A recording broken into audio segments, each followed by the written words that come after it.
Janvier arrive et le but cette année, c'est de ne pas subir sa recherche d'emploi. On est fatigué.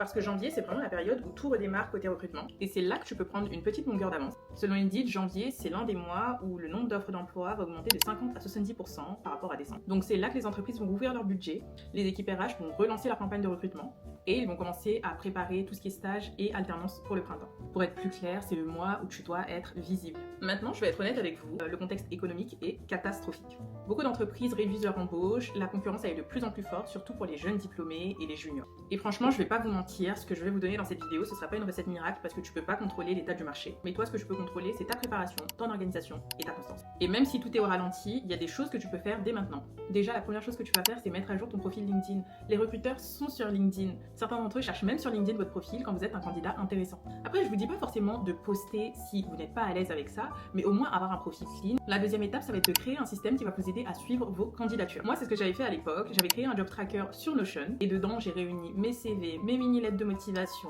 les candidatures qui sont envoyées, les candidatures que je dois envoyer, les offres reçues, j'ai tout centralisé dedans. Et last but not least, utilisez l'IA. Je sais qu'il y a des personnes qui sont en guerre contre l'IA, mais c'est un outil qu'il faut savoir utiliser, notamment dans sa recherche d'emploi. Elle peut t'aider à comprendre quelles sont les compétences attendues, par exemple pour un poste, comment tu peux adapter ton profil, quelles sont tes compétences transférables, parce que ça, c'est pas forcément quelque chose qui est clair pour tout le monde. Qu'est-ce que tu peux mettre en avant sur ton CV ou sur ton profil, ou tout simplement t'aider à refaire ton LinkedIn. Si ça peut vous aider, je vais bientôt refaire mon job tracker juste pour vous. Dites-moi si vous voulez que je le fasse en vidéo en commentant job tracker, et je vous dis bye, bisous.